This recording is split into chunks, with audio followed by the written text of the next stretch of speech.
Before we dive into today's terrifying tale, make sure to hit that like button and subscribe to my channel. Don't forget to click the bell icon so you never miss a spine-chilling story. Let's get into it. The shadow at the end of the tunnel. It was just after midnight when I spotted it, an unnatural flicker at the entrance of the old mine, where no light should have been. The kind of place that was off-limits, the subject of campfire stories and hushed warnings in our small town. I stood frozen, heart pounding, my two brothers, Tom and Alex, flanking me as we squinted into the darkness. "Did you see that?" I whispered, my voice barely breaking the silence of the night. Tom nodded slowly, his eyes wide. "Yeah." "What do you think it was?" "I don't know, but it looked like a shadow," I replied, feeling a chill creep up my spine. It just disappeared. We had always been drawn to the thrill of the unknown, a reckless curiosity that led us into trouble more times than I could count. But this felt different. This was the mine. We had heard the stories, rumors of workers who disappeared, of shadows lurking just beyond the light. "Maybe we should go check it out," Alex suggested, his tone more excited than cautious. "What? Are you crazy?" I shot back, my instincts screaming for us to turn back. "That place is dangerous." But the thought of exploring the mine was too enticing. The flicker had sparked something deep within me, a mix of adrenaline and fear that pushed me toward the darkness. I glanced at my brothers, both looking at me with a mix of eagerness and trepidation.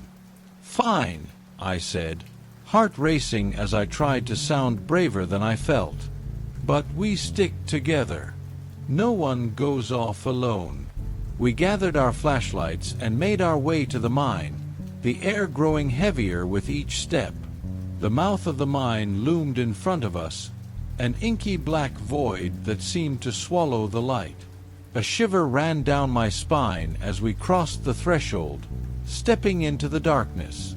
The mine smelled of damp earth and something else, something rotten that made my stomach churn. Our beams of light danced over the rough walls, illuminating old wooden beams and rusted machinery that lay in disarray. It felt like we were stepping into a time capsule, frozen in a moment of decay. "Are we sure this is a good idea?" Tom's voice echoed, laced with uncertainty. "Yeah, let's just take a quick look," I said, though I could feel the anxiety tightening in my chest. As we ventured deeper, the darkness enveloped us. The air grew colder, and an uneasy silence settled around us, interrupted only by the sound of our footsteps. Every creak and groan of the mine seemed amplified, and I couldn't shake the feeling that something was watching us from the shadows. Then I saw it again, a flicker of movement just ahead, a dark silhouette that darted around a corner. My breath caught in my throat as I turned to my brothers. "Did you see that?" "Yeah, it went that way," Alex exclaimed, his eyes shining with excitement. "Let's follow it." I hesitated, my instincts warning me to turn back, but curiosity propelled us forward. We followed the shadow into the depths of the mine, deeper and deeper, as it led us further into a labyrinth of darkness. Each twist and turn felt like a step into the unknown, and the shadows danced around us, teasing us with glimpses of something just beyond our reach. The further we went, the more I felt a creeping dread settle in my stomach. This was no ordinary exploration. We were stepping into a trap. Little did we know, the shadow wasn't just a figment of our imagination. It was alive, and it had plans for us. The air grew colder as we ventured deeper into the mine, and the shadows around us seemed to pulse with a life of their own. I shone my flashlight down the dimly lit tunnel, its beam cutting through the darkness but failing to penetrate the unsettling silence that surrounded us. "Jake, are you sure we should keep going?" Tom asked, his voice tinged with unease. I could see him shifting nervously, his fingers gripping his flashlight so tightly that his knuckles turned white. "Yeah, we're fine," I said, trying to sound confident. "We can't turn back now. We need to see what's down here." But even as I said it, doubt gnawed at me. The deeper we went, the more the darkness seemed to close in. The shadows grew denser, and every corner we turned felt like we were stepping into a deeper abyss. The flicker I had seen at the entrance had drawn us in like moths to a flame, but now I was beginning to wonder if we had made a grave mistake. Suddenly, a low whisper echoed through the tunnel, freezing me in my tracks. It was indistinct, like a voice carried on the wind, and for a moment I thought it might be one of my brothers playing a trick.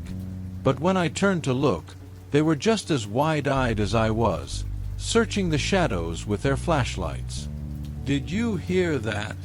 Alex asked, his voice barely above a whisper. "Yeah," I replied, my heart racing. "It came from over there."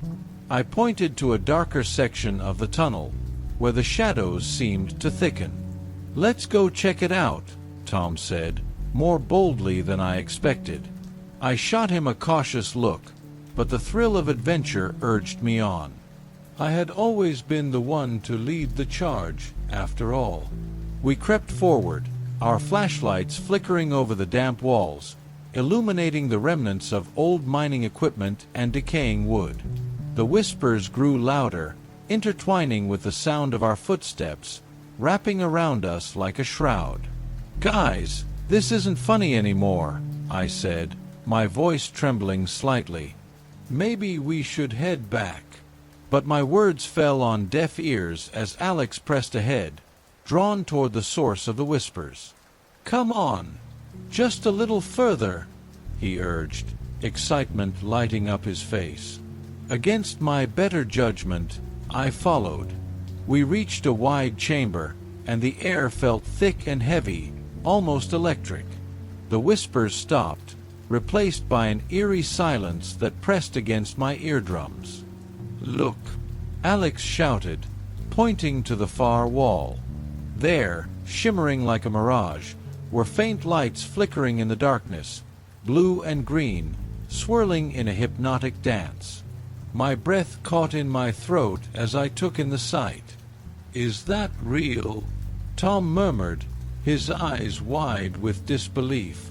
I felt a strange pull toward the lights, as if they were beckoning us closer. "Let's get a closer look," I said, almost against my will. We stepped forward, drawn in by the captivating glow. But as we neared the lights, a chill swept through the chamber, freezing me in my tracks. The shadows seemed to stretch and twist, forming shapes that lurked just outside the reach of our flashlights. A sense of foreboding washed over me, and I couldn't shake the feeling that we were being watched. Suddenly, a loud crash echoed through the mine, sending us jumping back. I swung my flashlight around, illuminating a pile of rocks that had fallen from the ceiling.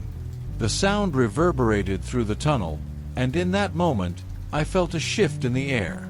It was as if something had stirred, something that had been lying dormant for years. "We need to get out of here," I said, my voice a frantic whisper. "Now." But as we turned to leave, the lights flickered again, brighter this time, and the shadows danced closer. I felt a presence behind us, a coldness that seeped into my bones. "We can't leave yet," Alex insisted, his eyes wide with a mix of fear and wonder. "What if we're missing something amazing?" "Are you crazy?" I shouted, my fear bubbling to the surface. "It's not worth it." In that instant, I heard it again, the whisper, clearer now, wrapping around us like a chain. "Stay. Stay with us." Panic surged through me as I realized the lights weren't just an illusion. They were alive, pulsing with an energy that felt both mesmerizing and dangerous. I grabbed Tom's arm, urging him to move. "We're leaving now." As we turned to flee, I glanced back one last time. The lights seemed to throb with hunger, and the shadows elongated, reaching for us as we raced down the tunnel. With every step, I could feel the presence gaining on us, the whispers morphing into laughter, taunting, echoing through the depths of the mine. My heart pounded in my chest, and I knew then that we weren't alone. The shadows were not just following us, they were leading us deeper into the abyss, and we were running out of time. We stumbled back through the mine, panic fueling our adrenaline as the whispers intensified around us. My heart raced, each beat echoing in my ears like a warning bell. I could still feel the cold presence behind us, the sinister shadows lingering just beyond the beam of our flashlights. "Where do we go?" Tom panted, his voice strained with fear. "Everything looks the same in here." I cursed under my breath, scanning the tunnel for any sign of the way we had come. The walls seemed to shift, the shadows twisting into shapes that looked almost human. It was as if the mine itself was alive, manipulating our senses, and I felt my grip on reality slipping.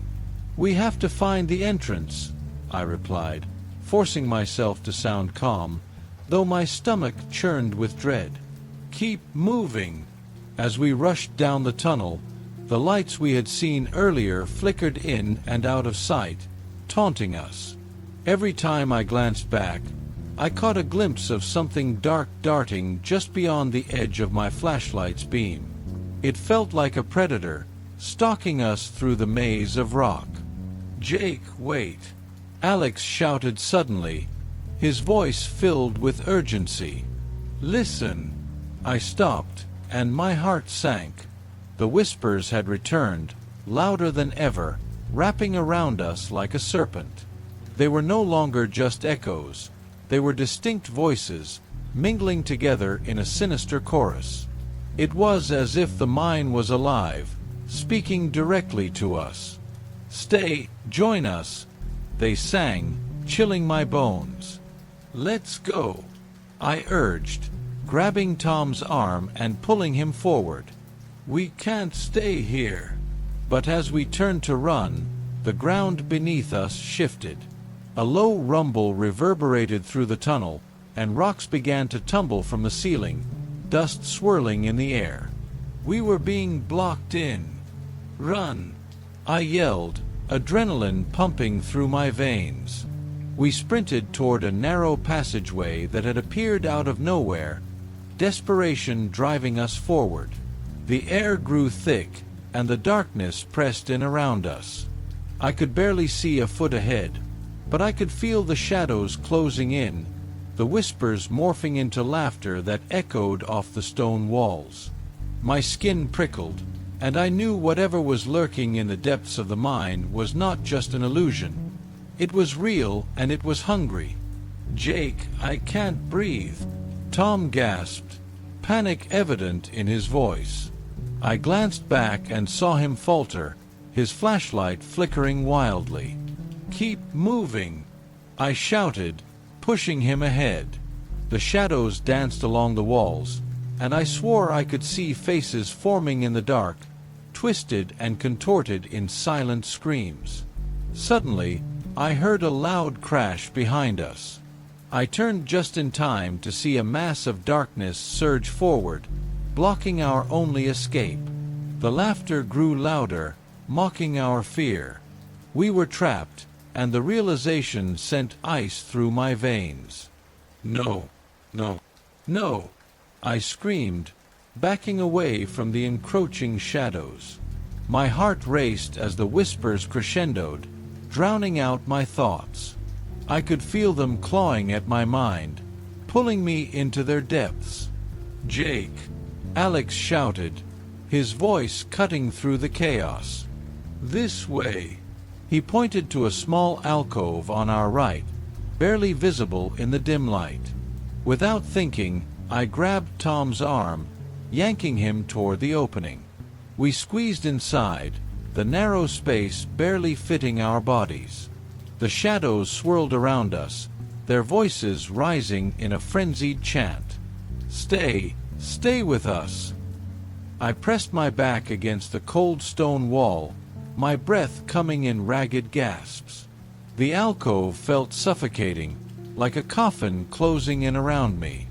I glanced at my brothers, their faces pale with fear. "We can't stay here," I whispered, my voice trembling. "They know we're here." Tom nodded, eyes wide with terror. "What do we do?" Before I could respond, the darkness shifted outside the alcove, and a figure materialized, cloaked in shadows. It was vague, formless, but I could feel its presence, a weight pressing against the very air we breathed. It stood there, just beyond our reach, its form undulating like smoke. "Join us," it whispered, the sound echoing inside my skull. "You belong to us." My mind raced, the urge to run battling the seductive pull of the entity's voice. I could feel my resolve weakening, the shadows whispering promises of safety, of belonging. "Jake, we have to get out." Alex's voice broke through the haze, and I shook my head, trying to clear my thoughts. "Right. We need to find another way out," I replied, forcing myself to focus.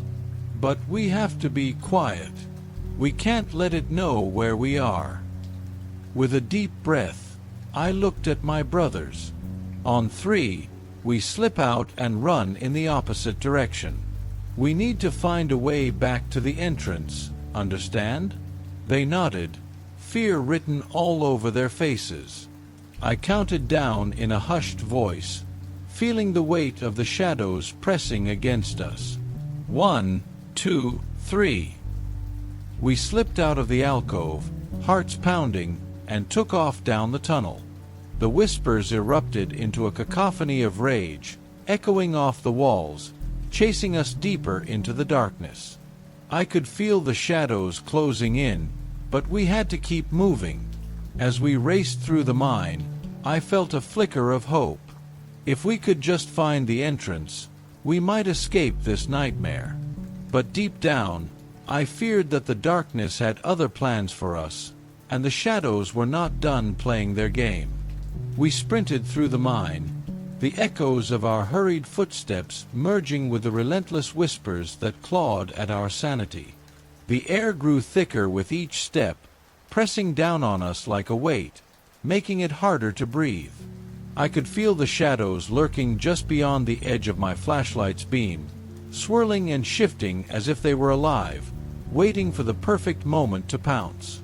"Jake, I think we're going in circles," Tom shouted, panic rising in his voice. I glanced at him, his face pale and slick with sweat, and I felt a chill of dread creep up my spine. I couldn't let that thought take root. "No, we have to keep moving. The entrance has to be around here somewhere," I insisted, though my own confidence was wavering. The whispers were growing louder, more insistent, wrapping around us like tendrils of darkness. We stumbled upon a junction where the tunnel split into 3 different paths. The shadows seemed to pulse with life, each path cloaked in uncertainty, a reflection of our own fraying nerves. My mind raced, and I could feel the weight of the decision pressing on me. "Which way?" Alex asked, his voice trembling. "Let's try the left one," I said, pointing, though I had no real reasoning behind it. I needed to take control, to project some sense of confidence to my brothers. They were looking to me, and I couldn't let them see how terrified I truly was. We ventured down the left tunnel, the oppressive darkness wrapping around us like a shroud. The whispers morphed into laughter, a twisted melody that echoed off the walls, sending chills racing down my spine. I gripped my flashlight tighter, its beam flickering ominously as if it sensed the danger surrounding us. "Jake, did you hear that?" Tom whispered, his eyes darting nervously. I held up my hand to signal silence, straining to listen. The laughter faded, replaced by something softer, more sinister, a rhythmic tapping, like fingernails scratching against rock. "Maybe it's just the wind," I began, but deep down, I knew that wasn't true. The sound felt deliberate, and it was getting closer. Suddenly, the tunnel opened up into a vast chamber, the walls adorned with old mining equipment covered in layers of dust. We stepped inside, and my breath caught in my throat. The flickering light revealed strange symbols etched into the stone, ancient and unsettling. It felt like we had crossed into another world, a place where time had no meaning and darkness reigned supreme. "Jake, what are those?" Alex asked, stepping closer to the wall. I felt a surge of fear. "Don't touch anything. We need to get out of here." But it was too late. As Alex reached out to touch the symbols, the ground beneath us began to tremble, and the shadows surged forward, coiling around his arm. I screamed, lunging forward to pull him back, but the darkness was like quicksand, and it held him tight. "Let him go," I yelled, my voice breaking with desperation. Tom grabbed my shoulder, his face a mask of horror. "Jake, we have to help him," he shouted, but the shadows were growing bolder, twisting around us like a living nightmare. I could feel their icy grip on my mind, whispering promises of safety if I just let go. "Alex!" I cried, fighting against the pull of the shadows. I couldn't lose him. I wouldn't let them take him. With every ounce of strength I had, I pulled against the darkness, and for a moment, I felt the grip loosen. "Run!" Alex shouted, panic and fear in his eyes. "Just go! Get out of here!" "No!" I yelled back, my heart breaking at the thought of leaving him behind. But as the shadows tightened their hold, I knew I had to make a choice. "Tom, we have to go. Now." I grabbed his arm and dragged him backward, my heart pounding in my chest. The shadows thrashed around us, the whispers rising to a deafening roar, but I couldn't look back. I couldn't let the darkness claim another soul. We stumbled back through the chamber, the symbols on the walls swirling in my vision, distorting my sense of direction. I could feel the shadows chasing us, their laughter echoing in my ears. The deeper we ran, the more disoriented I felt, as if the mine was shifting around us. "Jake, what if we can't find our way out?"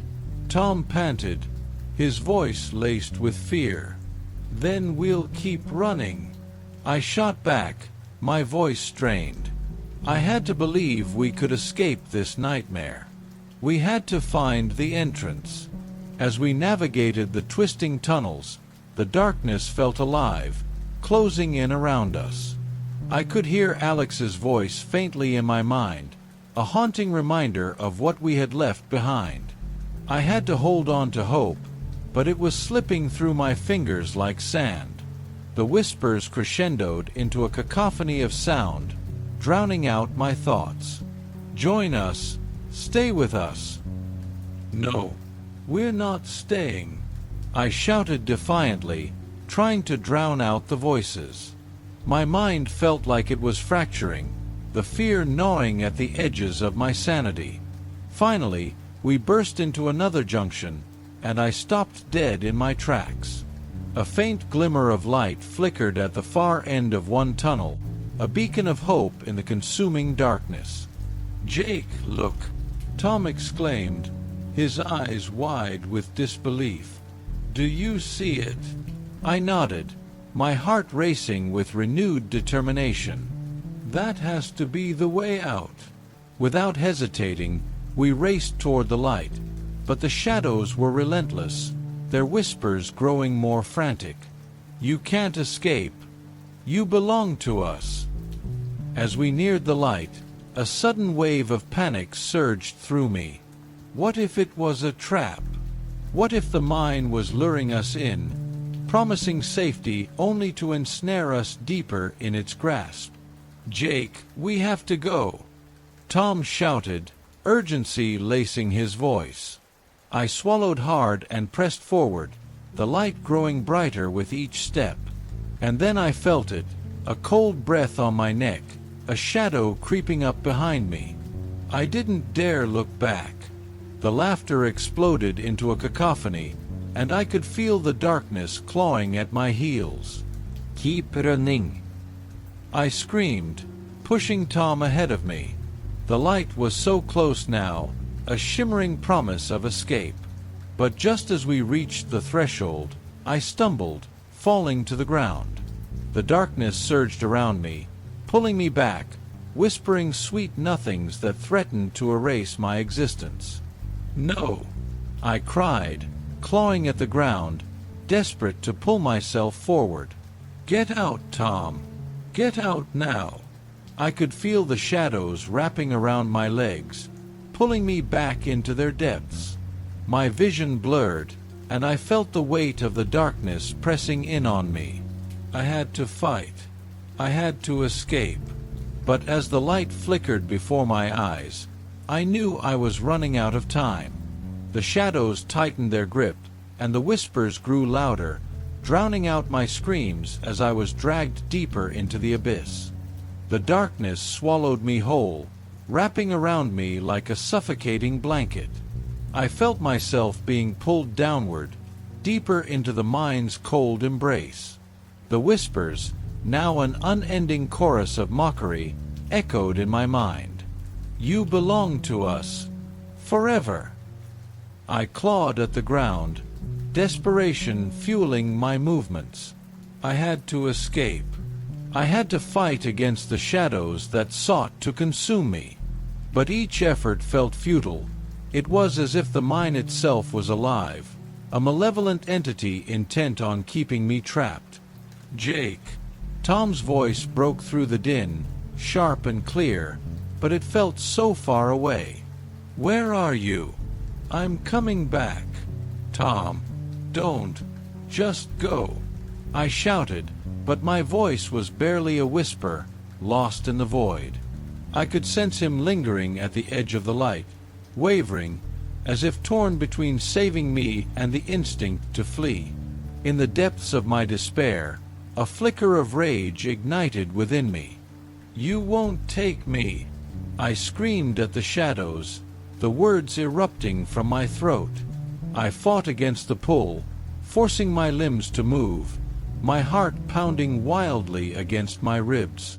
Suddenly, I felt a surge of warmth wash over me, a memory. I thought of Alex, of his laughter and the bond we shared as brothers. I pictured the summer evenings we spent together, dreaming of adventures, of exploring the world beyond our small town. Those memories were a lifeline, anchoring me to the surface, pulling me back from the brink. "Come on, Jake. We can't leave you." Tom's voice was louder now, filled with panic and determination. I could feel his presence just out of reach, a beacon of hope amidst the darkness. "Just go, please," I cried again, more desperately this time. I could sense the shadows tightening around me, hungry and vengeful. "I'll find my way back." Just before I could finish, the shadows lunged, enveloping me in a cold grip.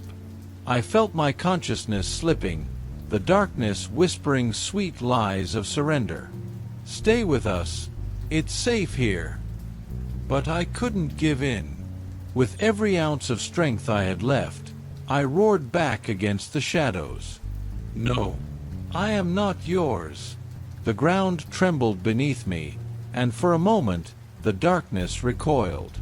It was just enough of a distraction. I seized the opportunity and clawed my way forward, pushing against the cold, clammy earth. I could see the faint glimmer of light again, like a star in the night sky. I heard Tom's footsteps rushing back toward me, the sounds growing louder. "Jake, hold on." He was coming for me, and that thought alone ignited a fire within me. With a final push, I broke free from the shadow's grasp, bursting into the light that surrounded Tom. I could feel the warmth enveloping me, and I didn't hesitate. I lunged for him, and he grabbed my arm, pulling me with all his strength. "Go now!" he shouted, and together we stumbled back toward the entrance. The shadows shrieked behind us, their whispers morphing into angry wails as we fled. As we ran, I could feel the mine shifting around us, the walls closing in, desperate to keep us trapped. My heart raced, and I fought against the urge to look back, knowing that the moment I did, I might lose my resolve. "Almost there!" Tom yelled, his voice filled with determination. The light grew brighter, and the oppressive weight of the darkness began to lift. With a final burst of energy, we sprinted through the threshold, tumbling out into the cool night air.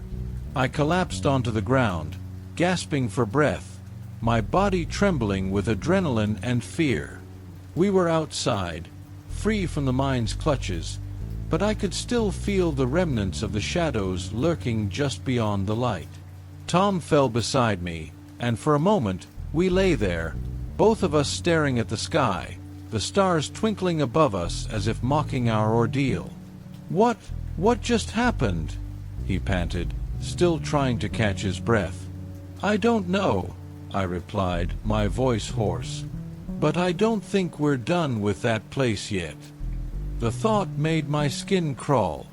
As we gathered our wits, I couldn't shake the feeling that the mine would always be there, lurking in the shadows of our memories. The whispers would continue, a haunting reminder of what we had faced. But we had escaped, for now. And with that thought, I clung tightly to the hope that maybe, just maybe, we could find a way to confront the darkness again someday, together. The Echo in the Darkness. It all started on a chilly October evening, when my friends, Jake, Ryan, and Emily, and I decided to explore the infamous Carson Mine.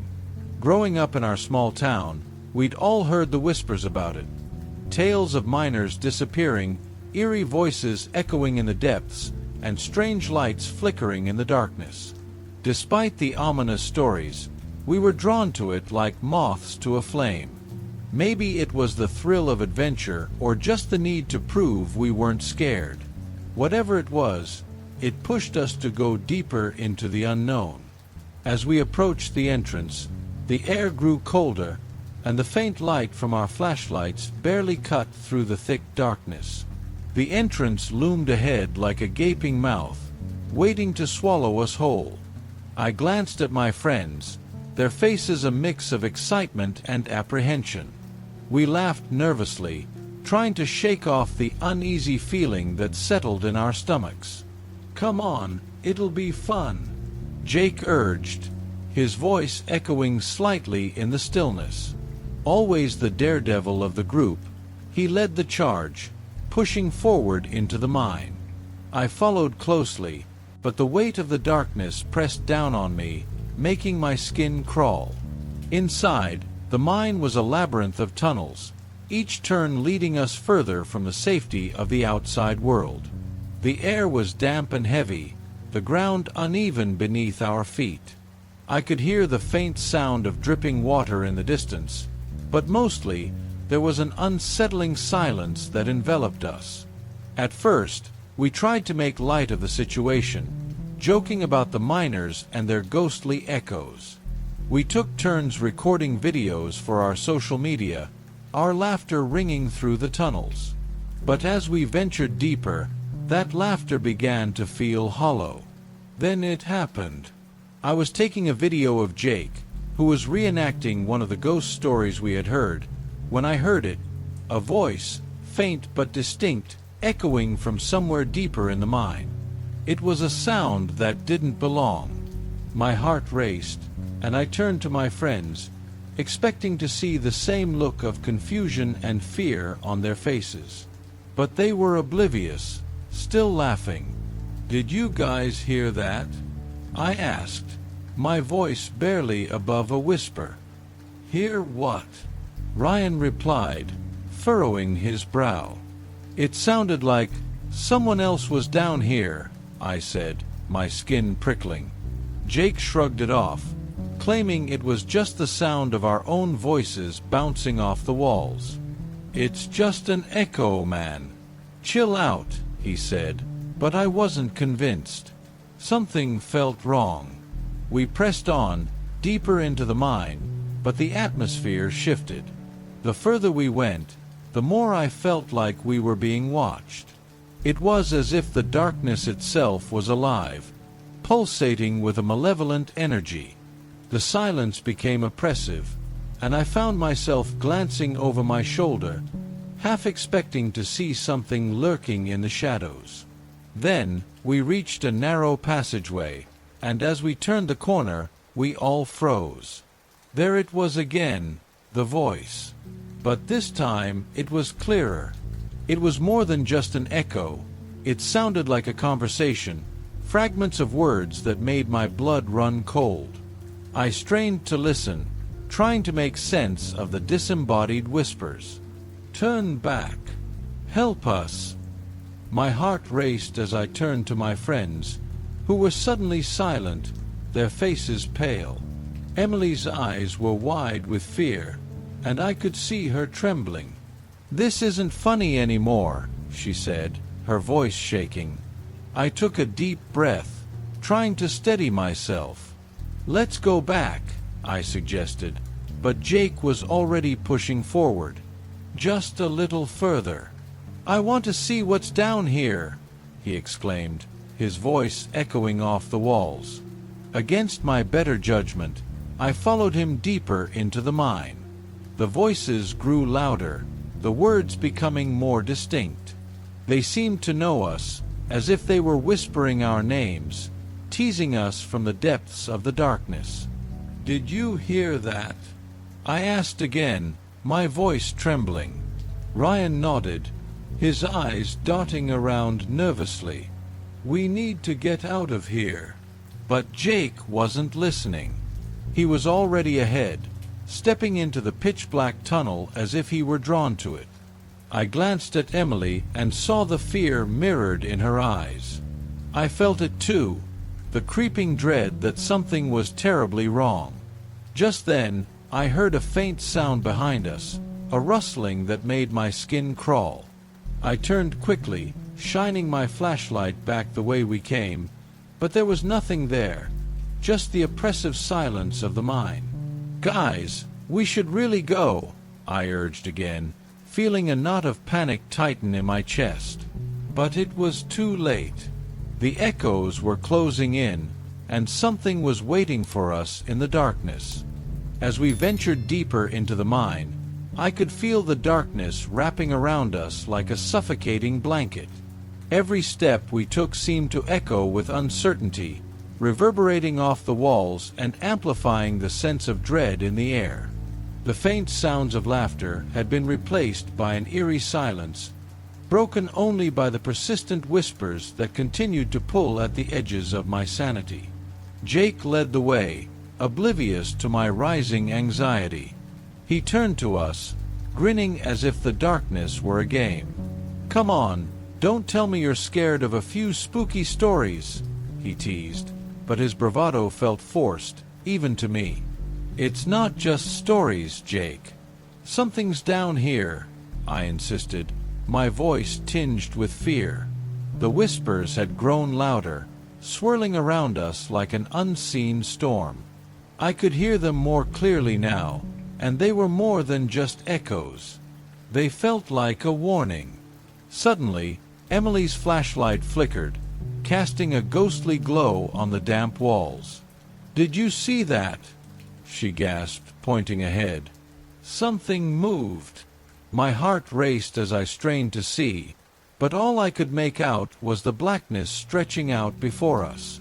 I shook my head, trying to calm my racing mind. It's just the shadows. Let's keep going." As we walked, I noticed that the air felt heavier, almost electric, as if the mine were alive, pulsating with energy. Each time I heard the whispers, they seemed to resonate deeper within me, drawing out my worst fears. "Turn back. Help us." The voices were calling, but they weren't just echoing. They were pleading. Jake suddenly stopped in his tracks, peering down a side tunnel that branched off from our path. "Hey, guys, look at this," he shouted, his voice echoing through the dark. I felt a chill run down my spine. "Jake, don't," I called, but he was already moving forward, his flashlight beam illuminating the jagged walls. I exchanged worried glances with Emily and Ryan. The last thing I wanted was to split up in this nightmare. "Come on. It looks interesting," Jake urged, and against my better judgment, I followed him into the narrow passage. The tunnel was even darker than the main shaft, the air thick with dust and an overwhelming sense of foreboding. As we stepped further inside, the whispers intensified, as if they were coming from the very walls around us. "Help us! Come closer!" My heart raced, pounding in my chest as I strained to make sense of the sounds. "This isn't right," I muttered, trying to swallow the growing lump in my throat. "We should turn back." Emily's eyes were wide with fear. "I don't like this, guys. Let's go." But before we could make a move, a loud crash echoed from somewhere deeper in the mine, causing us all to jump. I spun around, my heart racing. "What was that?" I hissed, my voice barely above a whisper. "It came from the other side," Ryan said, his voice shaking. "We need to leave now." Jake, however, seemed undeterred. "Wait, we can't just turn back now. What if we find something incredible?" His bravado was wearing thin, and I could see the uncertainty in his eyes. Before I could respond, I felt a cold draft sweep through the tunnel, sending a chill down my spine. The whispers became a cacophony, swirling around us, and I could swear they were getting louder, more insistent. "Come closer! Help us!" The hairs on the back of my neck stood up, and I fought the urge to scream. "We have to go!" I shouted, grabbing Emily's arm and pulling her toward the exit.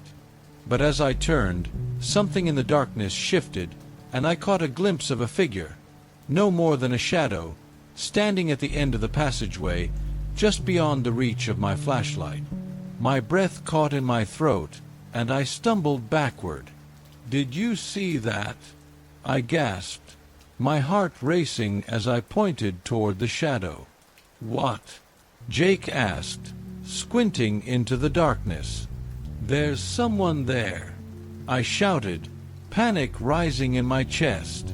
Ryan grabbed my arm, his eyes wide with terror. "We need to leave. Now." I turned to run, but as we dashed back toward the main shaft, the whispers turned into desperate cries, echoing through the tunnel.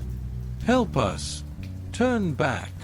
The air grew colder, and I felt an unseen force pushing against us as if the mine itself was trying to keep us trapped inside. My mind raced with the realization that whatever was in here wasn't just a figment of our imaginations. It was real. I burst out into the main shaft, gasping for breath as I turned to see if my friends were behind me. Jake and Emily emerged, but Ryan was nowhere to be seen. "Where's Ryan?" I yelled, my heart sinking. "He was right behind us," Emily cried, panic rising in her voice. "Ryan!" Jake shouted, but the mine swallowed his voice, leaving only the whispers lingering in the air. A wave of dread washed over me. "We can't leave him," I said, my voice trembling. Just then, I heard it again, the whispers rising to a fever pitch. "Help us! Help him!" Without thinking, I turned back, pushing into the darkness, my heart pounding in my chest. I had to find Ryan, no matter what awaited us in the depths of the mine. I stepped back into the tunnel, my heart racing as the darkness enveloped me once again. The air felt colder, thicker, and every echo of my footsteps reverberated through the mine like a heartbeat. "Ryan!" I called, my voice shaking, but the only response was the haunting whisper of the mine. "Help us!" Jake and Emily were right behind me, their faces pale and etched with fear. "What are you doing? We need to get out," Emily pleaded, but I couldn't leave Ryan behind. He was my friend, and the thought of him lost in this nightmare sent a wave of dread crashing over me. "I'm not leaving him," I said firmly, my voice trembling but resolute. "We'll find him. He can't be far." As we moved deeper into the mine, the shadows danced around us, and the whispers intensified, swirling in a chaotic chorus. It felt as if the very walls were closing in, but I pressed forward, forcing myself to focus on finding Ryan. "Ryan!" I shouted again, straining to hear any response. The mine answered with silence, broken only by the occasional drip of water echoing in the distance. "Please, just say something." Suddenly, I caught a glimpse of something ahead, a flicker of light. Hope surged within me as I pushed forward, my flashlight beam cutting through the darkness. "This way," I urged, feeling a mix of fear and anticipation. As we approached the light, I realized it was coming from a narrow opening in the tunnel, a small chamber where the walls glistened with moisture. The air felt charged, as if something significant had happened here. My breath quickened as I stepped inside, searching desperately for any sign of Ryan. "Where are you?" I whispered, scanning the chamber. The faint light illuminated the rocky walls, revealing strange markings that seemed to pulse with energy. "Ryan!" And then I heard it, a faint cry, barely audible, but unmistakable. "Help, please! Ryan!" I yelled, adrenaline surging through me. I rushed toward the sound, pushing deeper into the chamber. "I'm coming!" The cries grew louder as I approached a dark corner, my heart pounding. But when I rounded the bend, I froze in horror. There, huddled against the wall, was Ryan, his eyes wide with fear, his face pale. "Ryan!" I breathed, rushing to his side. "What happened? Are you okay?" He looked up at me, terror etched on his face. I heard them. They kept calling my name. I couldn't find you guys." His voice trembled as he pointed toward the shadows. "There's something in here with us." My stomach churned as I felt a chill creep up my spine. "We need to get out of here," I said urgently, helping him to his feet. I turned to look back at Jake and Emily, who stood frozen at the entrance, their faces reflecting the same fear I felt. "Let's go," Jake shouted, his voice cutting through the suffocating silence. But as we turned to leave, the atmosphere shifted again. The whispers had morphed into a deafening roar, echoing off the walls, drowning out all rational thought. "Help us! Join us!" they screamed, the voices blending into a terrifying cacophony. "No, we have to get out," I cried, panic clawing at my throat.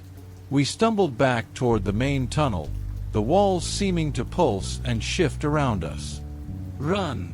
Emily screamed, her voice filled with desperation. We sprinted through the darkness, the whispers chasing us, clawing at our minds. Each step felt heavier, as if the mine was trying to pull us back into its depths. "Don't look back," I shouted, urging everyone to keep moving, but curiosity clawed at my mind, desperate to know what lurked behind us. We burst into the main shaft, gasping for breath. I turned to check on my friends. Jake and Emily were close behind, but Ryan stumbled, his eyes darting around as if he were seeing something I couldn't. "We're almost there," I urged, grabbing his arm to help him along. But then I heard it again, a chilling voice, louder now, cutting through the air like a knife. "Help us! Stay with us!" I felt a jolt of terror as the shadows around us seemed to shift, and I glanced back into the dark passageway. My flashlight flickered, illuminating fleeting glimpses of movement, shadows darting in and out of sight. "Keep going!" I yelled, pushing Ryan and the others forward. But my heart sank as I realized we were losing precious seconds. The mine was alive, and it wanted us to stay. Suddenly, Emily screamed, "Look out!" I turned just in time to see a figure emerge from the shadows, its face obscured but its eyes glowing with a malevolent light. It reached out, and I felt a rush of cold air whip past me, a chill that seeped into my bones. "Run!" I yelled, adrenaline surging through me as we barreled toward the exit, the figure's whispers echoing behind us, promising that we would never escape. We burst out of the mine into the moonlit night, gasping for air, but even as we emerged into the fresh air, I could still hear the whispers trailing behind us, lingering in the back of my mind. "Help us! Come back!" "Did we lose it?" Jake panted, looking back nervously. I couldn't shake the feeling that it was only just the beginning. Whatever we had disturbed in that mine was not finished with us yet. "I don't know," I replied, my heart still racing as I glanced back at the dark entrance. The mine loomed behind us, an ominous reminder of the horrors we had just faced, and the darkness that still beckoned us to return. That night, I tried to forget what had happened in the mine. I lay in bed, staring at the ceiling, willing myself to sleep, but the whispers lingered in my mind, haunting me like a distant memory. I could still hear them calling, begging us to return. "Help us! Join us!" The echo was a constant reminder of the terror we had faced, and I couldn't shake the feeling that we had awakened something that should have remained undisturbed. The next morning, the sun peeked through my window, bathing my room in warm light, but the brightness did nothing to chase away the darkness that clung to me. I felt exhausted, both mentally and physically, and it took everything in me to drag myself out of bed. I grabbed my phone, hoping to distract myself with social media or some mindless videos, but my notifications were filled with missed messages from Jake and Emily. They were worried, genuinely scared. I met them at a coffee shop later that day. The atmosphere was supposed to be comforting, but as I entered, the familiar smells of coffee and pastries did little to ease my anxiety. Jake sat at a corner table, tapping nervously on his phone, while Emily stared out the window, her expression distant. "Hey," I said softly, taking a seat across from them. They both looked up, relief washing over their faces, but it quickly faded into worry. "What happened last night?" Emily asked, her voice barely above a whisper. "I can't stop thinking about it." I took a deep breath, trying to gather my thoughts. "We heard voices. It wasn't just our imaginations. Something was in that mine with us." Jake nodded, his brow furrowed. "I've been hearing things too. I thought it was just my mind playing tricks, but it felt real." My heart sank. I had hoped that leaving the mine would distance us from whatever we had encountered, but now it felt like it was following us into our everyday lives. "What do we do?" I asked, my voice shaky. "We need to go back," Jake said suddenly, his eyes filled with a mixture of fear and determination. We can't let it win. If it's calling us, we need to confront it. Emily shook her head vehemently. No, we can't go back in there. It almost got us last time. But I could see the conflict in her eyes. We were all scared, but the thought of facing the mine again was like a dark, twisting vine wrapping around my heart. We might not have a choice, I said. What if it won't stop until we do? After an hour of discussing our fears, we reluctantly agreed to return. We planned to go that very night, hoping that confronting the source of our terror would somehow give us peace. The idea was absurd, but it felt like the only way to escape the impending dread that hung over us. As night fell, I felt the familiar chill creep up my spine as we approached the mine once again. The entrance loomed before us like the mouth of a beast, and the air was thick with an uneasy tension. My flashlight beam trembled as I pointed it into the darkness. We stick together, I reminded them, trying to sound more confident than I felt. We stepped inside, the darkness swallowing us whole.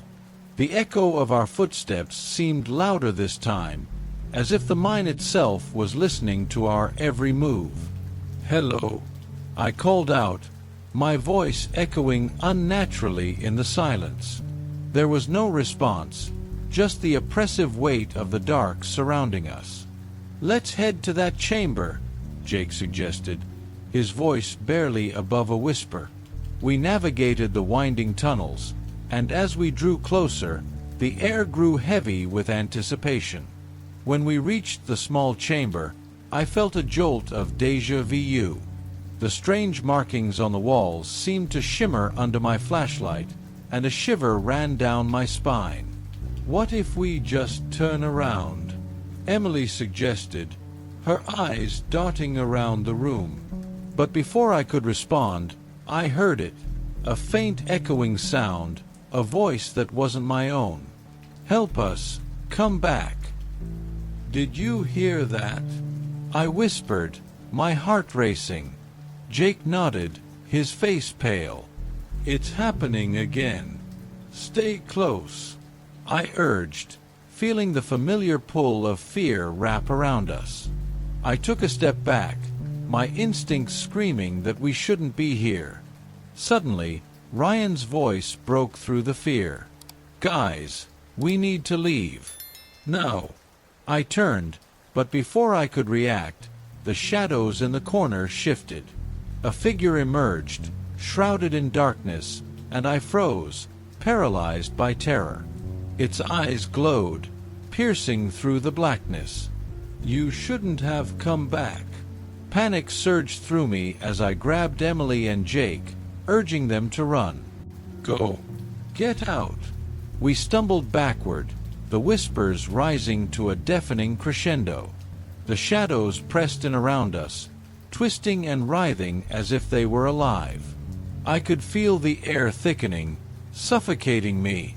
The mine was closing in, and I knew we had awakened something that should have remained sleeping. We burst out of the chamber, racing down the tunnel, but it felt like the walls were shifting, trying to trap us inside. "This way," I shouted, desperately searching for the exit. But as we ran, I could hear it, voices echoing, taunting us. "Help us, join us." The entrance seemed to grow further away, and I stumbled, feeling Jake's hand slip from mine. "No, don't leave me," I cried, panic rising in my throat. "Keep going. I'll find you," he shouted, his voice swallowed by the dark. My heart raced as I pushed through the darkness, fear clawing at my chest. I had to find the exit. I had to escape. Finally, I burst through the entrance, gasping for air, but the voices still echoed in my mind. They were calling, and deep down, I knew that this wasn't over. The mine had claimed part of us, and I could feel its pull, beckoning me back into the darkness. I turned to look back at Jake, my heart heavy with dread, realizing that we had become a part of the mind's story, and that the whispers would haunt us forever. It's been weeks since we escaped the mine, but every night, as darkness falls, I find myself haunted by what happened down there. The echoes are still with me, whispering in the corners of my mind, taunting me with their chilling refrain. Help us, join us. I try to push it away, to convince myself that it was just our imaginations running wild, but deep down, I know the truth. The mine is alive, and it's calling for us. I've tried to reach out to Jake and Emily, but they've pulled away. It's as if the experience fractured something within us, leaving us stranded on different shores of sanity. Emily avoids my calls, and Jake barely responds to my messages. I feel so isolated, as if I'm the only one still grappling with the nightmare that we endured. The terror seems to cling to me like a second skin, and no amount of light can chase it away. One night, as I sat alone in my dimly lit room, the echoes grew louder. They wrapped around me like an embrace, beckoning me closer, whispering promises of understanding. You need to know, you need to come back. I gripped my phone, contemplating a text to Jake, but instead, I found myself typing, I think I need to go back to the mine. The moment I pressed send, panic surged through me. What was I thinking? I had promised myself I wouldn't return, that I'd leave the darkness behind. But as the hours passed, the need to confront whatever had happened, whatever was calling to me, became unbearable. The next evening, as the sun dipped below the horizon, I made my way to the mine once again. My heart raced with a mixture of dread and anticipation, but I felt a strange pull guiding me back to that place of terror. The entrance yawned open before me, dark and inviting, and I hesitated for just a moment before stepping inside. The familiar chill washed over me, but this time I felt a sense of purpose. I wanted answers. I needed to understand what had happened to us. As I ventured deeper into the mine, the echoes returned, swirling around me like a tempest. Join us, help us. I pressed on, my flashlight beam slicing through the darkness, illuminating the walls that seemed to breathe with life. I could feel the energy shift, the atmosphere thickening, as if the mine was awakening from its slumber. When I reached the chamber, it was as if time had stood still. The strange markings on the walls seemed to glow faintly, pulsating with an eerie light. I'm here, I called out, my voice trembling. What do you want from us? Silence enveloped me, a suffocating shroud that stilled my heart. Then, slowly, the whispers began to rise again, echoing through the chamber. We need your help. You were chosen. I felt a jolt of fear, but something compelled me to step closer. Chosen for what? I demanded, the bravado in my voice masking the terror inside me. Come closer. You'll understand. The darkness shifted, forming shadows that danced along the walls, and for a moment I was paralyzed by the sight. Shapes emerged from the gloom, figures twisted and distorted, yet somehow familiar. They resembled us, distorted versions of Jake and Emily. You shouldn't have left us, one of the figures hissed, its voice a chilling blend of familiarity and malice. No, I screamed, stumbling backward. This can't be happening. I felt the walls closing in, the shadows reaching for me, clawing at my sanity. I needed to escape, but the echoing voices held me captive, ensnaring my thoughts. Join us, they chanted, the sound rising to a deafening crescendo. I turned to flee, but the entrance had vanished. I was trapped in this nightmare, surrounded by the echoes of my friends, my past, and whatever malevolent force lurked within the mine. Panic surged through me, fueling my desperation. Let them go. I shouted into the darkness. "You have me. Just let them go." A moment of silence fell, heavy and oppressive. Then, slowly, the shadows receded, revealing a faint light ahead. "You can save them," a voice whispered, seductive and dark. "But it comes at a cost." "What do you want?" I gasped, my heart racing. "Your soul," it replied, a malevolent chuckle echoing through the chamber. I could feel the weight of that choice pressing down on me. I could save my friends, or I could save myself. But the thought of leaving them to whatever fate awaited them in this hell was unbearable. "Take it," I cried, my voice breaking. "Take my soul. Just let them go." The darkness surged around me, and I felt myself being pulled into the shadows, a torrent of despair and anger enveloping me. "Welcome," the voices sang, a cacophony of joy and madness. "You will be one of us." As the darkness closed in, I heard their voices merge with mine, the last remnants of my sanity slipping away. The shadows wrapped around me, and in that final moment, I realized the truth. I had become part of the mind's story, forever echoing in the darkness. The whispers continued, and I could hear them calling for others, drawing in new victims to join our eternal fate. The mind was alive, and I was just another echo in the darkness. The lights in the depth. It was a Friday night when my friends Sarah and Mark approached me with their wild idea. We were all sitting around my kitchen table, half-empty pizza boxes scattered around, when Sarah leaned in with a mischievous grin. "What do you think about exploring the old mine on the outskirts of town? You know, the one with all the legends about mysterious lights?" I chuckled nervously, glancing at Mark, who seemed equally intrigued yet apprehensive. "I've heard those stories," I replied. "They say people have seen strange lights down there, lights that follow you. Isn't that just an urban legend?" "Exactly," Sarah said, her excitement palpable. "That's what makes it perfect for our documentary. Imagine capturing that on camera. We could finally make something worth sharing." Despite my better judgment, curiosity gnawed at me. I had always been drawn to the unknown, and the thought of uncovering the secrets of the mine sparked a thrill in me. "Okay, I'm in.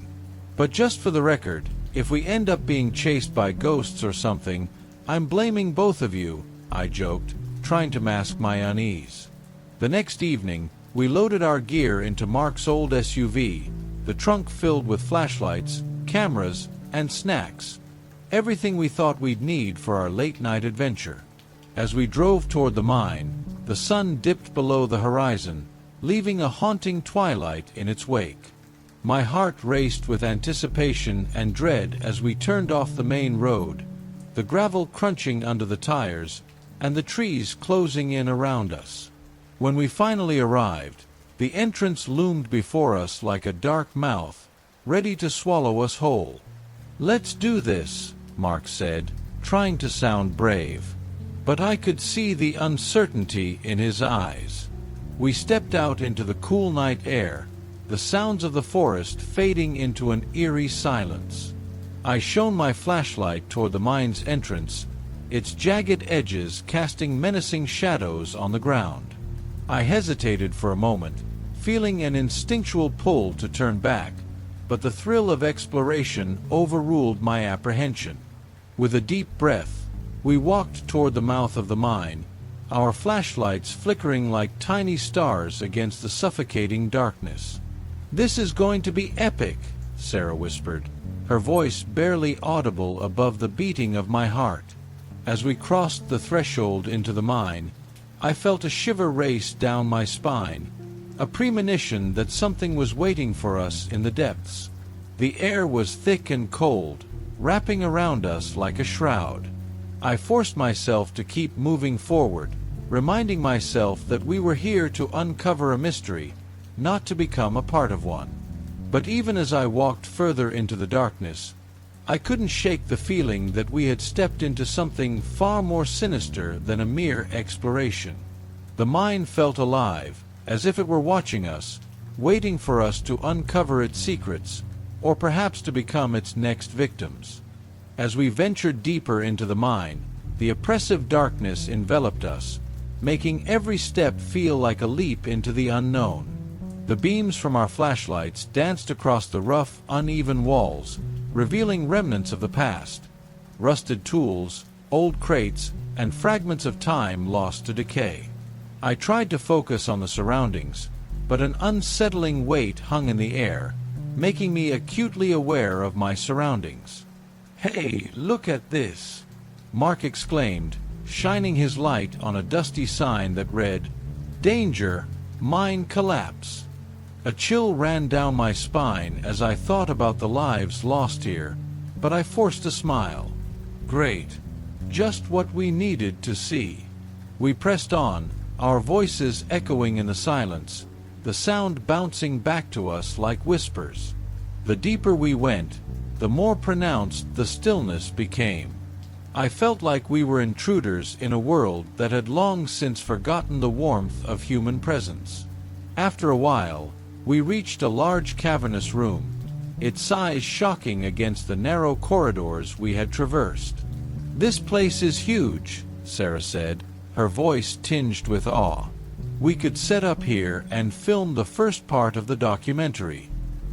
We began to arrange our cameras, but my attention was drawn to something strange. A flickering light appeared in the distance, hovering just out of reach. I squinted, my heart racing.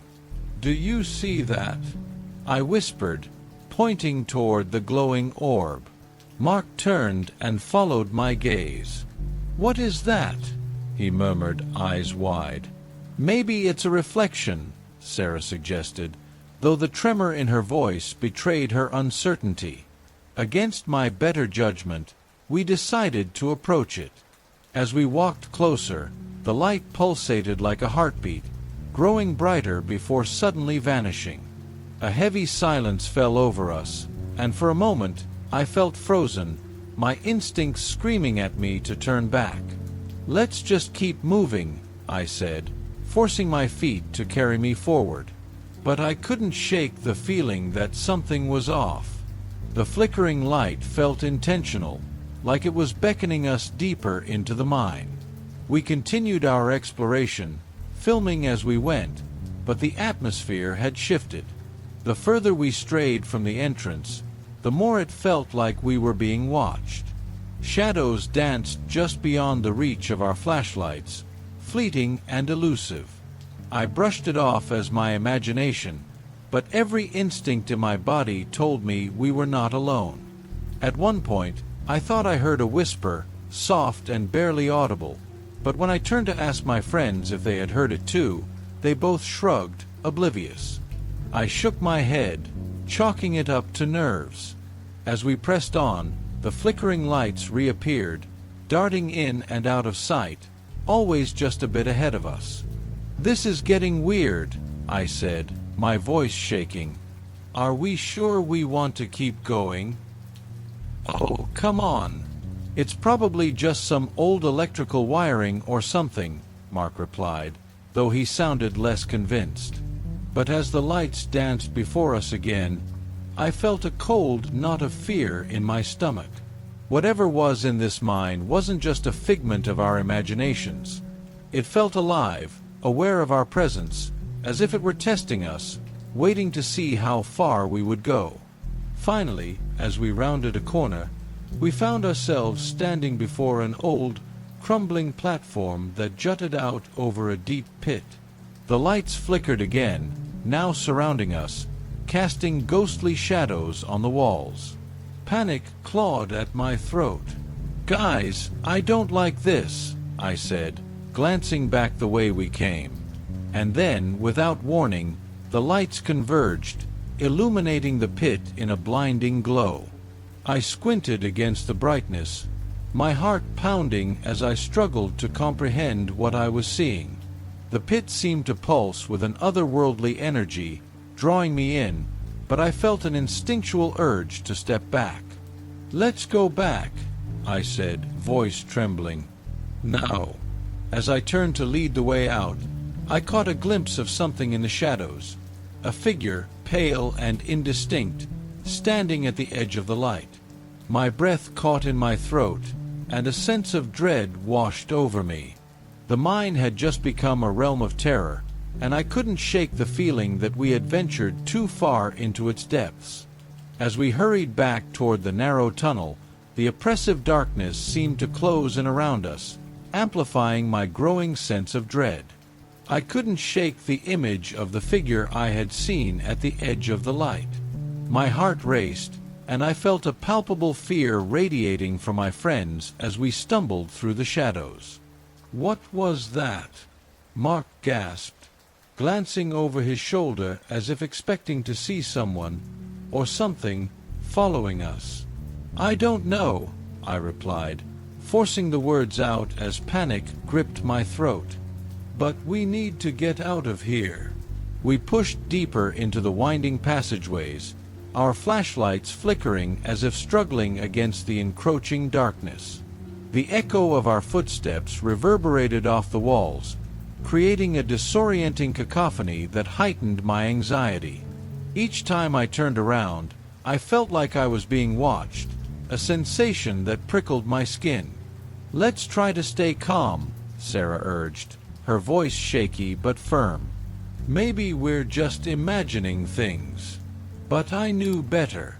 The mine felt alive, pulsating with an energy that tugged at the edges of my sanity. The lights continued to flicker in the distance, taunting us, drawing us back toward the cavern we had just fled. I could feel their pull, urging me to follow, to discover what lay in the depths.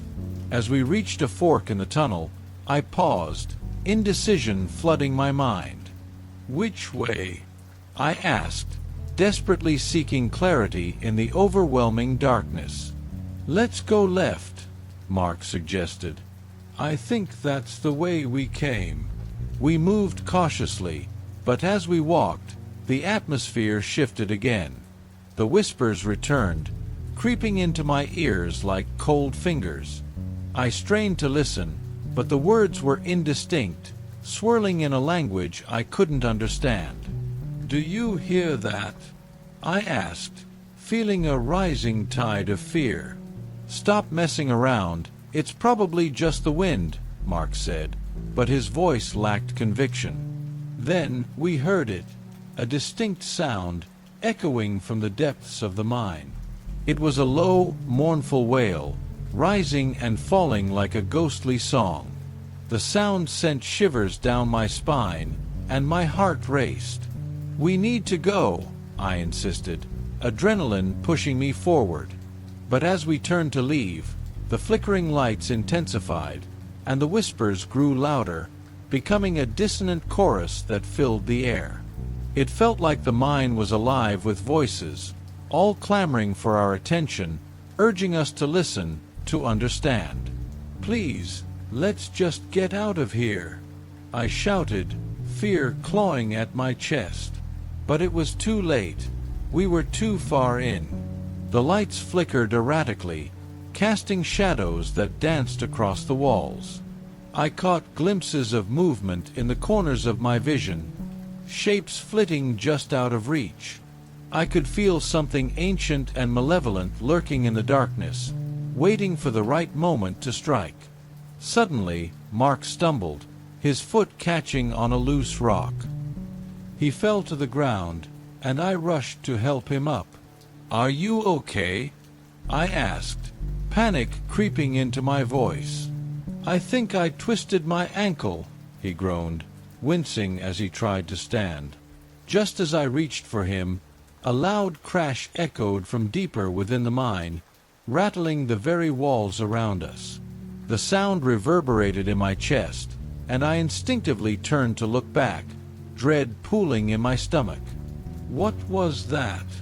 I breathed. "Something's in here with us," Sarah whispered, her eyes wide with terror. I felt the weight of her words sink in. We weren't just in an old mine. We had disturbed something that didn't want to be disturbed.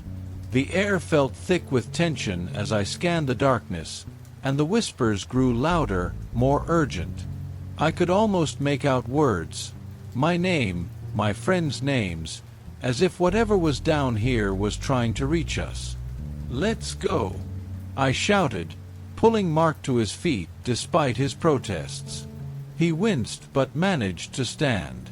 I took one last glance down the tunnel, and in that fleeting moment, I saw the figure again, pale and haunting, just beyond the light. It beckoned to me, its presence filling me with an overwhelming sense of dread. We stumbled back, the lights swirling around us like fireflies, their glow morphing into a terrifying dance of shadows. The mine had become a labyrinth of terror, and I knew that we had to escape before it consumed us entirely.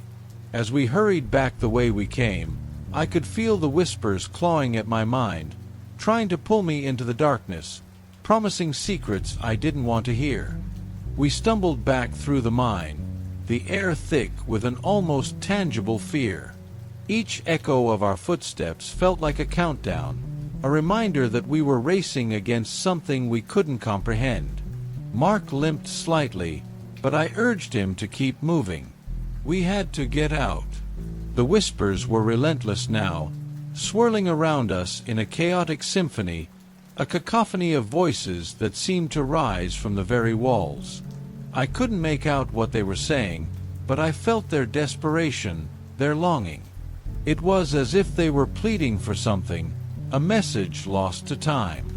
"Just keep going," I shouted, my voice barely breaking through the din. "We have to get to the entrance." But as we turned a corner, a heavy feeling settled over me. The tunnel narrowed, and the darkness closed in like a vice. My flashlight flickered, and I cursed under my breath, shaking it to regain its brightness. Then, just ahead, the lights returned, swirling and flickering in a ghostly dance. But this time, they were different. They pulsed rhythmically, almost invitingly, like a beacon in the darkness. My heart raced, torn between fear and an inexplicable pull toward them. "Guys, look!" I exclaimed, pointing. "The lights are back." "I don't like this," Sarah said, her voice shaking. "It feels wrong." Before I could respond, the wailing sound returned, louder and more sorrowful than before. It echoed through the narrow tunnel, reverberating in my bones. "What is that?" Mark gasped, fear etched across his face. "I don't know," I shouted back, adrenaline fueling my voice. "But we can't stop now." Suddenly, the lights dimmed, and for a split second, everything fell silent. I took a deep breath, trying to steady myself, but the moment of calm shattered when I heard it, a low growl, deep and primal, emanating from the darkness behind us.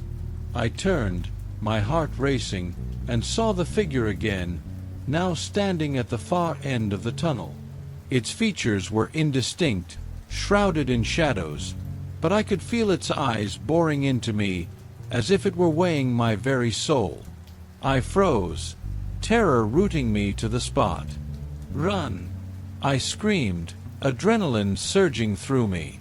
Mark and Sarah didn't need to be told twice. We bolted down the tunnel, the light from my flashlight flickering wildly as we dashed through the darkness. As we ran, the growl transformed into a chilling laughter, echoing around us, taunting us as we fled. I glanced over my shoulder, catching a glimpse of the figure following us, gliding silently through the shadows. It moved effortlessly, closer and closer, closing the distance with a sickening grace. "Faster!" I urged, my voice frantic. "We can't let it catch us." But the tunnel seemed to stretch endlessly, the entrance still out of reach. My lungs burned as I pushed myself harder, my mind racing with the terror of what might happen if we didn't escape. The whispers grew louder, drowning out everything else. "Help us! Help us!" they begged, their tones shifting from sorrowful to accusatory. It felt like they were closing in around us, wrapping us in their grip. Then, just as I thought we would never reach the exit, I saw a flicker of light ahead, a distant glimmer that promised freedom. "There! The exit!" I shouted, my heart pounding with renewed hope. But as we neared it, the laughter escalated into a deafening roar, filling the tunnel with an overwhelming sound that threatened to shatter my resolve. I could feel the presence behind us, a dark weight pressing in, urging me to turn and face it. "Don't look back!" Sarah screamed, terror evident in her voice, but the urge was almost irresistible. In a moment of pure instinct, I glanced over my shoulder, and what I saw froze my blood. The figure had transformed, its features becoming more defined, twisted and grotesque, with hollow eyes that seemed to bore into my very soul. Its mouth twisted into a grin that sent chills through me, revealing rows of jagged teeth. I turned and ran faster than I thought possible, my instincts screaming at me to survive. With every ounce of strength, I pushed toward the light, not daring to look back again. The laughter turned into a desperate wail, echoing in the darkness as we burst through the entrance, gasping for air. We stumbled into the moonlight, our hearts racing and minds reeling. We had made it out, but the weight of the mine still clung to us. The laughter faded into the night, but I knew it was only a momentary reprieve. The darkness of the mine still loomed behind us, and I could feel its presence lingering in the air, waiting for another chance to pull us back into its depths. "Did we really just experience that?" Mark panted, disbelief washing over his face. I could only nod, still shaken to my core. We had escaped, but I knew we would never truly be free from what had lurked in the shadows, waiting for the next unsuspecting explorers to disturb its dark domain. We stood outside the mine, the moonlight casting eerie shadows on the ground. My heart was still racing, the adrenaline slowly ebbing away, leaving a cold, unsettling dread in its wake. I turned to Mark and Sarah, searching their faces for reassurance, but all I found was the same bewilderment that gripped my own mind. "What the hell just happened?" Sarah whispered, her voice shaky as if she were still trying to convince herself that we'd really made it out alive. "I don't know," I replied, the words tasting bitter on my tongue. "But whatever that was, it was real. We weren't imagining things." Mark shook his head, still catching his breath. "Those lights, they were following us. I thought we were going to die in there." His voice trembled, a reflection of the terror still bubbling beneath the surface. I glanced back at the mine entrance, dark and foreboding, an abyss that seemed to breathe in the night. We should never have gone in there. We didn't know what we were dealing with. A heavy silence settled among us, each of us lost in our thoughts. I couldn't shake the image of that figure from my mind, its twisted smile, the way it seemed to toy with us, to savor our fear. I wanted to scream, to shake the memory from my mind, but deep down, I knew that would never happen. We walked back to the car, the sound of our footsteps echoing in the stillness of the night. I tried to focus on the crunch of gravel beneath my shoes, anything to distract myself from the darkness that had almost consumed us. Once we reached the car, I fumbled with my keys, hands trembling. As I climbed into the driver's seat, I stole one last glance at the mine. It loomed like a dark sentinel, its entrance gaping wide as if inviting us back in. My stomach twisted, the unease settling in my bones. As we drove away, I kept checking the rearview mirror, half expecting to see those lights flickering in the darkness behind us. I wanted to convince myself that we were free, that we had left it all behind, but the dread lingered. "What do we do now?" Sarah asked, breaking the suffocating silence. "We need to report this," I said, gripping the steering wheel tightly. "People need to know what's down there. Maybe we can warn others. We can't let anyone else experience what we did." Mark nodded slowly, still shaken but visibly coming to terms with the reality we had faced. "I don't want to think about it anymore. It's too much." As we drove further away, the darkness of the mine receded, but the feeling of being watched never left me.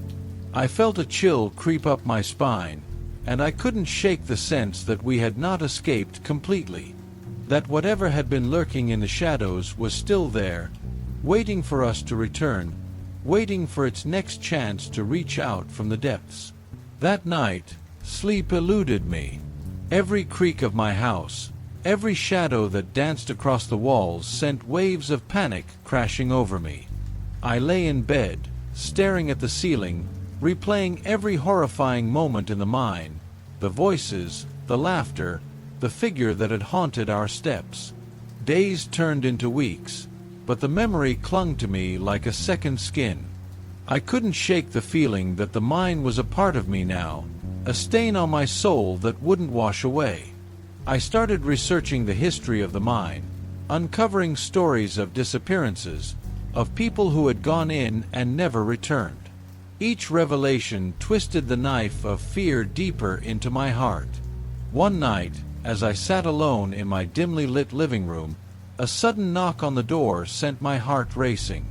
I hesitated, dread pooling in my stomach as I approached the door. I glanced through the peephole and froze.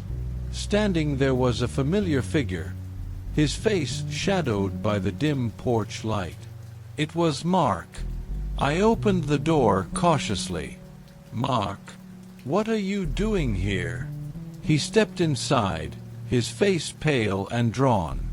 "I needed to talk to you. I've been having these dreams. Nightmares. They're about the mine. I can't escape them." I felt a chill race down my spine. "Me too," I confessed, my voice barely a whisper. "It won't let us go."